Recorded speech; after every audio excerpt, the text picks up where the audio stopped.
Bienvenue. Aujourd'hui, on s'attaque à un très très gros morceau, la philosophie de la nature. C'est une des idées les plus puissantes, les plus fondamentales de toute notre histoire, et pourtant, elle est bien plus complexe qu'on ne le pense. Alors, la nature, qu'est-ce que c'est? Facile, non? On pense tout de suite aux forêts, aux océans, aux montagnes, bref, à tout ce qui est vert et sauvage. Mais est-ce qu'un champ de maïs au gel, c'est de la nature? Et notre conscience, notre pensée, ça vient d'où? Et c'est là que les choses se corsent. Parce que derrière ce seul mot, nature, il y a en fait plein d'idées très différentes. On peut parler de la totalité du réel, ou au contraire d'un état un peu sauvage, primitif. C'est peut-être une force créatrice, ou alors, plus simplement, tout ce qui n'est pas fabriqué par l'homme, ou même quelque chose d'inné en nous. Chaque définition change complètement notre façon de voir le monde. Bon, pour y voir plus clair, commençons par un petit voyage dans le temps. Direction l'Antiquité, avec les Grecs. Pour eux, la nature, ce n'est pas juste un décor, c'est un principe d'ordre qui régit tout. Ils avaient un mot pour ça, le cosmos. L'idée, c'est que l'univers est un grand tout, parfaitement ordonné et harmonieux. Et dans ce système, chaque élément, que ce soit une étoile, une plante ou un être humain, a une place bien précise. Et ça change tout. Comme le dit Héraclite, la sagesse, c'est d'écouter la nature. On ne cherche pas à la dominer, non. On cherche à l'imiter, à s'inspirer de son harmonie pour bien vivre. Les philosophes stoïciens, par exemple, comme Marc Aurèle, en ont fait le cœur de leur pensée. Pour eux, être heureux, c'est simple, il faut vivre selon la nature, c'est-à-dire se concentrer sur ce qui est vraiment essentiel et laisser de côté tous les désirs artificiels que la société nous invente. Mais attention, tout le monde n'était pas d'accord avec cette vision un peu idyllique. Déjà à l'époque, il y avait débat.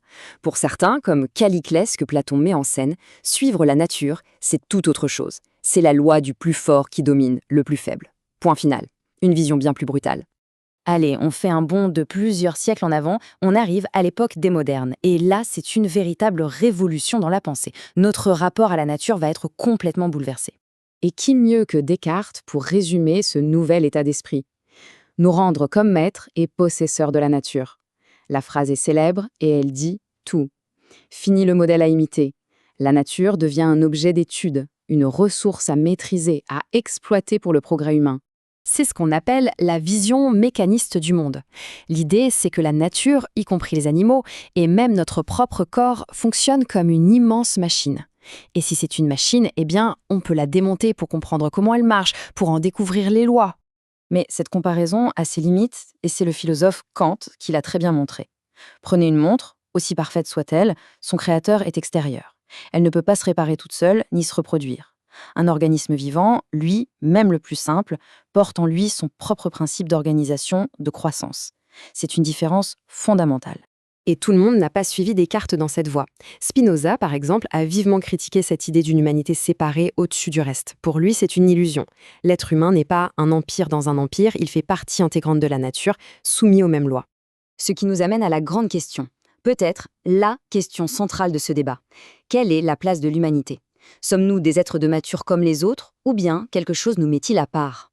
Blaise Pascal a une image magnifique pour décrire cette situation paradoxale. L'homme, dit-il, n'est qu'un roseau, la chose la plus faible de la nature. Mais c'est un roseau pensant. Physiquement, on est insignifiant. Mais par la pensée, on comprend l'univers qui nous écrase. Et c'est là que réside toute notre grandeur. Et pendant très longtemps, on a défini l'humain justement en l'opposant à la nature. D'un côté, le naturel, l'instinct, le donné, la spontanéité. De l'autre, le culturel, la raison, les règles, le langage. Cette séparation nette a servi de justification pour, disons, pas mal de choses. Mais aujourd'hui, cette frontière est de plus en plus remise en question. En fait, la philosophie plus récente nous dit que chez l'être humain, tout est à la fois naturel et culturel. Les deux sont tellement emmêlés qu'il est devenu impossible de les séparer. Essayer de trouver où s'arrête la nature et où commence la culture en nous, c'est mission impossible. C'est le fameux débat de l'inné et de l'acquis. Qu'est-ce qui vient de notre biologie, de nos gènes, et qu'est-ce qui vient de notre éducation, de notre culture, de nos expériences? La question est toujours aussi vive. Pour y voir plus clair, il y a cette superbe métaphore du biologiste Pierre-Henri Gouillon. Il dit qu'un gène, c'est comme une recette de cuisine. La recette donne un potentiel, des instructions, mais elle a besoin d'un cuisinier pour devenir un plat. Et ce cuisinier, c'est notre environnement, notre histoire, tout ce qui nous arrive. Alors, avec toute cette complexité en tête et face à l'urgence écologique qu'on connaît, la question devient très concrète. Comment on fait maintenant? comment repenser notre relation à la nature pour assurer notre survie? Parce que, soyons honnêtes, après des siècles à avoir vu la nature comme un simple stock de ressources à piller, on voit bien que ce modèle arrive à ses limites. Il nous faut clairement un nouveau contrat. Le philosophe Michel Serres a une proposition forte. Il nous invite à changer de rôle. Au lieu d'être des parasites qui vivent sur leur hôte en l'épuisant jusqu'à sa mort, devenons des symbiotes. C'est-à-dire vivre avec notre hôte, la Terre, dans une relation où chacun y gagne. On ne domine plus, on cohabite. Et ça, c'est la différence entre deux attitudes. D'un côté, on peut prospecter, c'est-à-dire forcer la nature à nous donner ce qu'on veut, comme avec un barrage. De l'autre, on peut la respecter, c'est-à-dire utiliser ce qu'elle nous offre d'elle-même. Penser à un moulin à vent. Le geste n'est pas du tout le même. Au final, la réponse est peut-être dans une nouvelle éthique. C'est ce que suggérait l'écologiste Aldo Leopold il y a déjà des décennies. Son idée, révolutionnaire à l'époque, était d'élargir notre sens de la communauté morale pour y inclure les sols, les eaux, les plantes, les animaux, bref, tout le vivant. Et ça nous laisse avec une question vertigineuse. Imaginons un instant. À quoi ressemblerait notre monde si on mesurait le progrès non plus seulement en termes économiques, mais en termes de santé et de beauté de toute la communauté du vivant? Voilà le véritable enjeu qui se cache derrière notre simple petite question: qu'est-ce que la nature?